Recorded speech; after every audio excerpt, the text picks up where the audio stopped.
Let's have a look at these tax cuts and then just give us an idea of just how bad things have been for you and the industry so far this year, and whether these tax cuts do indeed move the dial for you. Well, this year has been a bad year for the entire automobile industry.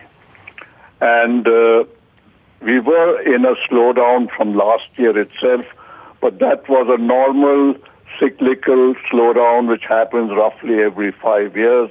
It happened in 2008, it happened in 2013, and it happened in 2018.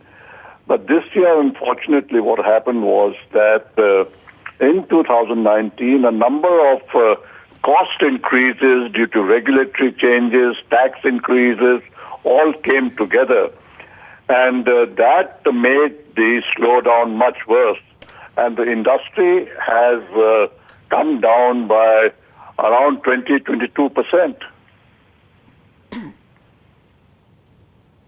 That's the problem, isn't it? So we've got these tax cuts. Does this give you some room to breathe now? Do you think it's enough to revive demand if you can pass on some of those tax cuts into lower prices? And will you be doing that as well in order to initiate some fresh demand?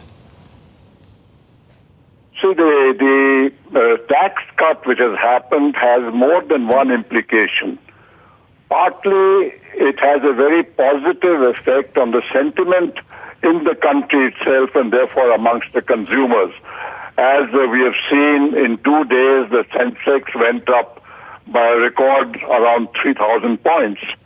And when that happens, that good feeling, which is amongst a lot of people in the country, somehow changes the attitude towards buying high-ticket products.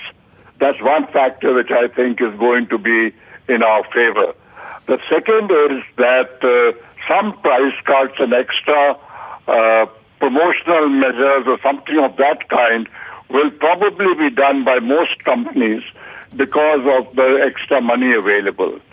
And the third factor, I think, which will again change sentiment, is that this change in the rate of tax cut, which makes India very, very competitive with any country in the world, is likely to result in people announcing new investments into India, and that also will have a positive impact. So while I agree with you that directly the tax cut will not give the kind of price reductions which will make a big difference, but overall I think the effect will be quite positive. Mr. Bhargava, can you quantify the kind of gains Maruti Suzuki can expect? Because back in August, you saw a drop of 34% in terms of sales. What kind of improvement can you see in the coming months? Well, the festival season is just started.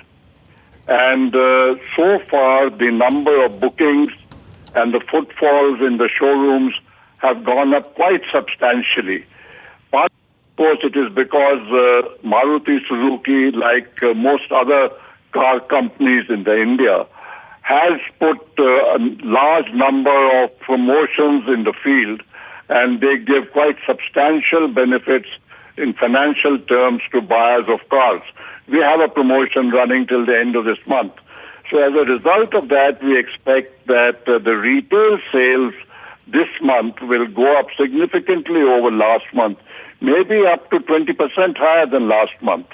But we'll see that because we are still about a week away from the end of the month. And next month also, we are all very hopeful that in the context of what has been happening, and as I said, the larger number of footfalls and inquiries in the showrooms, the sales will go up. I'm not able to say by how much, but I think it will be quite substantial. Mr. Bhargava, critics say that in order for Maruti Suzuki to be competitive, it needs to come up with new models because your rivals, the likes of Hyundai, are eating into your market share. What's your plan? What's your strategy? You know, new models have been launched by the competitors every time, and they will continue to do so in the future. Also, it's happened in the past, it will happen in the future. And on our part also, we will be launching new models.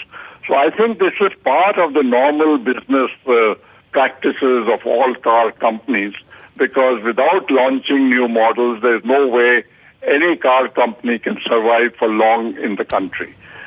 We have to base our competitive strategy on giving more value to customers, not only in terms of new cars and new models and new technologies in those cars, but also in what is very important in India, which is the convenience of buying a car and the convenience of maintaining that car and the cost of maintaining the car.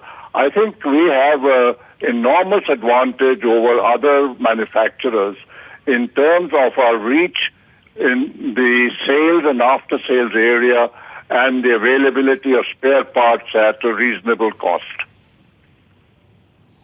Now, what about your EV market as well? How big a market do you see that becoming, and where are you in it? The EV sales have not started yet.